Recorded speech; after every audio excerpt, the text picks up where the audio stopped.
आप अपने जीवन में अपने स्वास्थ्य को बेहतर कर सकते हैं। आपका जीवन अच्छा हो सकता है क्योंकि ये सारी चीजें एक दूसरे से जुड़ी होती हैं। यदि आपको अपने जीवन में सफल होना है तो आपको एक अच्छी मानसिकता के साथ, एक अच्छी तीव्र बुद्धि के साथ आपको कार्य करने होते हैं। और कार्य आपका सफल तब होता है जब आपका शरीर ऊर्जावान होता है, तभी आप हर कार्य को सफलतापूर्वक कर पाते हैं। और शरीर ऊर्जावान तब होता है जब आपका भोजन पौष्टिक होता है, आपके भोजन में पौष्टिक तत्व होते हैं और उस भोजन का एक नियमित समय होता है। भोजन सही से पचे, भोजन जो हम खाते हैं वो हमारे शरीर में लगे, उसका रस हमारे शरीर में पहुंचे, हमारा शरीर ऊर्जावान रहेगा। हमारे शरीर की फ्यूलिंग भोजन से ही होती है। तो ऐसे करके हम अपने शरीर को बेहतर कर सकते हैं, जिससे कि हम अपने कार्यों को बेहतर करेंगे। और यदि हमारे कार्य अच्छे हुए, हमारे दायित्वों का हम निर्वहन अच्छे तरीके से कर पाए, तो हमारा जीवन सफल है। तो यही सब विषयों को इस कार्यक्रम में रोजाना रखा जाता है और साथ ही साथ रोगों के बारे में चर्चा की जाती है और रोगों के विभिन्न प्रकार आपको बताए जाते हैं और उनके उपचार भी। और इन सभी विषयों में हमारा मार्गदर्शन करते हैं जाने माने आयुर्वेद के ज्ञाता गायत्री सिद्ध पंडित श्री लक्ष्मण दास रतन भारद्वाज जी। आइए सबसे पहले गुरु जी का स्वागत करते हैं, कार्यक्रम की शुरुआत करते हैं। गुरु जी, आपका बहुत बहुत स्वागत है। नमस्कार। नमस्कार। दर्शकों, ये कार्यक्रम आपके लिए है और हम चाहते हैं कि आप इस कार्यक्रम का हिस्सा बने। यदि आपके साथ किसी भी तरह का रोग है, कोई शारीरिक कष्ट है, तो आप इस कार्यक्रम से सीधे जुड़ सकते हैं। फोन उठाएं, हमें कॉल करें या आप हमें व्हाट्सएप के जरिए अपना संदेश भेज सकते हैं। और साथ ही साथ आपको याद दिलाते हैं, कॉपी पेन लेकर जरूर बैठा करें जब भी आप इस कार्यक्रम को देखने बैठते हैं। तो चलिए, आज के इस अंक में हम एक ऐसे विषय पर बात करने की शुरुआत करते हैं जो अधिकांश रोगियों को बहुत ज्यादा परेशान करता है। तो चलिए आगे बढ़ते हैं। गुरु जी, आज के इस अंक में हम बात कर रहे हैं सिर दर्द। सिर दर्द लेकिन सामान्य नहीं, आधे सिर का दर्द। ये एक, इसको वैसे तो आधा सीसी भी कहा जाता है।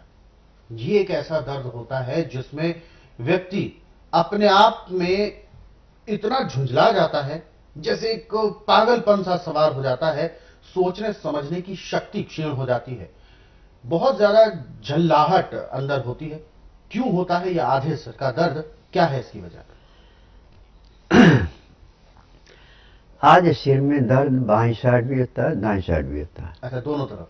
हाँ। किसी भी तरफ हो सकता है। ऐसे असली तो इसका असर होता है सुबह सूर्य उदय होने के साथ और अस्त होने के साथ। अच्छा। यदि आप सफर कर रहे हैं और आपको बाथरूम आ गया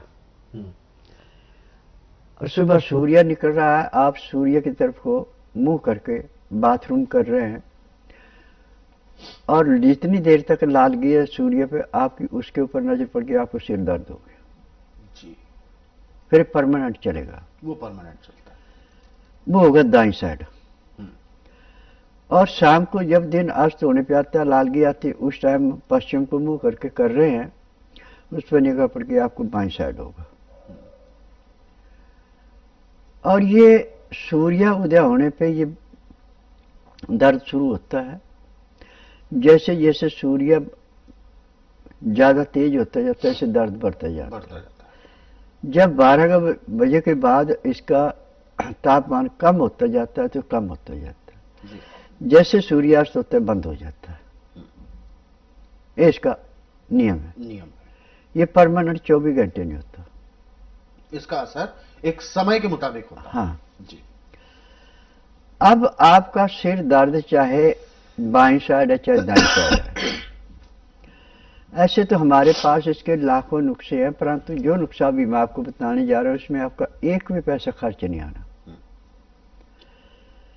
शीर्ष का पेड़ आपको हर पार्क में, हर एक सड़क के किनारे मिलेगा। और शीर्ष में करीबन 12 महीने ही फलियां रहती हैं लगी हुई, चपटी फली होती है इसकी, बीज भी चपटा होता है।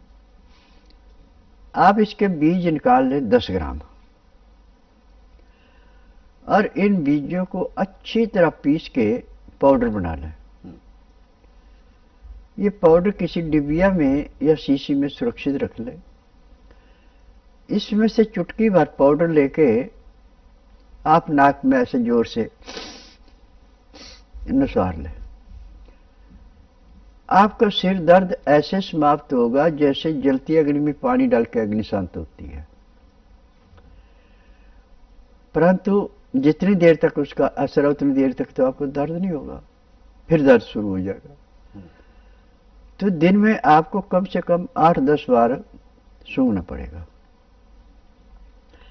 और 1 हफ्ते में जाके होगा। फिर उसके बाद छींकें आती हैं, अंदर से बहुत बदबूदार और पीले रंग का गंध निकलता है और फिर जाके आपको राहत मिलती है।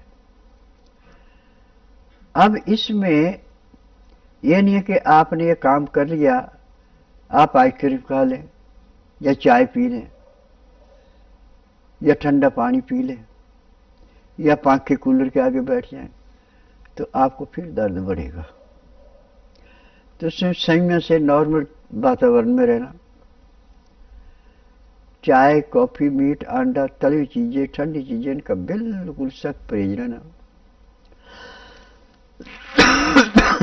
नॉर्मल खाना तो आप खा सकते हैं, जो भारी खाना वो नहीं खाना। कब्ज होगी तो आपको दर्द होगा, कब्ज से बचना। और खाना खाते समय 2 गिलास गर्म पानी, लहसुन, प्याज, अदरक का रस मिला के पीना अति आवश्यक है। उसका नियम है कि 2-4 गिराई खाना खाया, 2 घुट पानी पिया, फिर 2-4 गिराई खाना खाया, 2 घुट पानी पिया। पानी पीने में, खाना खाने में पूरा 1 घंटा लगा दे तो आपका रोग ऐसे समाप्त होगा जैसे कूड़े करकट के ढेर को माचिस की तिल्ली जला के समाप्त करती है। और आज मेरे पास महीने में करीब 15 से 20 मरीज आधे सिर के दर्द के आते हैं। और मेरे पास तो और भी दवाइयां बहुत हैं। जो दवाई मैंने गाय के घी में बना रखी है, इसका तो इतना जबरदस्त प्रभाव है कि जैसे ही नाक में दवाई डाली और 10 सेकंड के बाद वो दर्द गायब हो गया। ये गाय के घी के अंदर जो दवाई बनाई गई है, ब्रेन ट्यूमर के लिए, मंदबुद्धि बच्चों के लिए, माइग्रेन के लिए, आधा सिर या पूरे सिर के दर्द के लिए, जिनको नींद नहीं आती उसके लिए एक किस्म का अमृत है। और मुझे रोगी को नहीं बताना पड़ता, ना रोगी को कोई टेस्ट रिपोर्ट लानी पड़ती है। यहाँ का नियम है जिस दिन आना उस दिन रात्रि 10 बजे तक खा पी के दातन कूड़ा करके बड़ी इलायची मुंह में रख के चूसते रहें। सुबह 9 से 10 के अंदर अपना नामकरण कराएं। 10 से 12 में नाड़ी परीक्षण करता हूँ।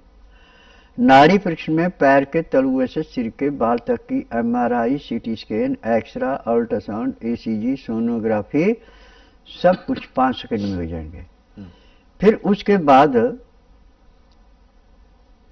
जो जो कमियां शरीर में पाई जाती है सब दवाइयां दी जाती हैं। दवाइयां खाने की हैं, दवाइयां पीने की है, मालिश करने के तेल है, आंख में, नाक में, कान में डालने की दवाइयां हैं। यानी जो भी बीमारी शरीर में नब्ज में आएगी सब दवाइयां इकट्ठी दी जाती है। इन दवाइयों का वजन 15 किलो से 20 किलो के बीच में होता है। 15 दिन की दवाई का आप खाना खाएं ना खाएं उससे कोई मतलब नहीं। दवाई यदि पूरी खाते हैं तो आपका रोग ऐसे समाप्त होता है जैसे जलती अग्नि में पतंगा नष्ट होता है।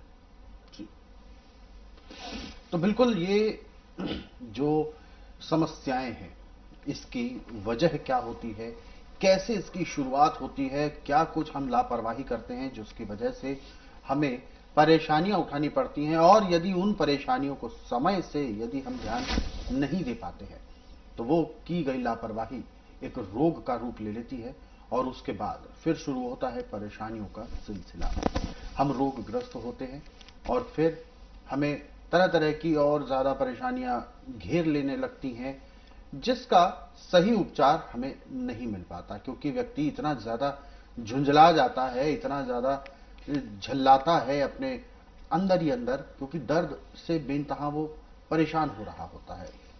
तो ऐसे में जो गुरुजी ने बताया नुस्खा, ये उपचार, इसको आप करें, यकीनन आपको लाभ होगा। और लेकिन इससे भी ज्यादा जरूरी है सावधानी।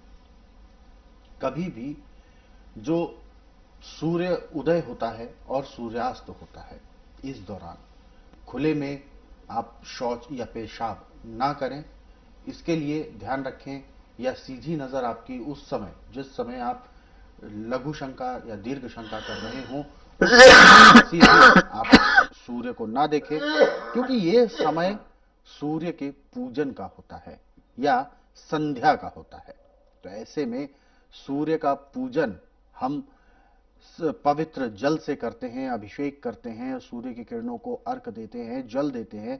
तो ऐसे में यदि हम उस समय सूर्य को देखते हुए यदि हम लघु शंका या दीर्घ शंका करते हैं, तो कहीं ना कहीं परेशानियां शुरू होती हैं। ये हालांकि एक आध्यात्मिक, हम इस कारण को मान सकते हैं, एक धर्म के आधार पर हम जरूर मान सकते हैं, लेकिन इसके पीछे बहुत बड़ी वैज्ञानिक कारण मौजूद है। तो ये इन चीजों का आप ध्यान रखेंगे तो आपको लाभ भी मिलेगा और जीवन में कभी परेशानी आएगी भी नहीं। दर्शकों, ऐसे बहुत सारे नुस्खे हैं, बहुत सारे उपचार हैं जिनको आप इस कार्यक्रम के माध्यम से जान पाते हैं, और उन्हीं नुस्खों को यदि आप पढ़ना चाहें, अलग अलग रोगों पर आधारित अलग अलग उपचार आप विस्तार से जानना चाहें, तो आप स्वस्थ विचार पुस्तकों के जरिए पढ़ सकते हैं।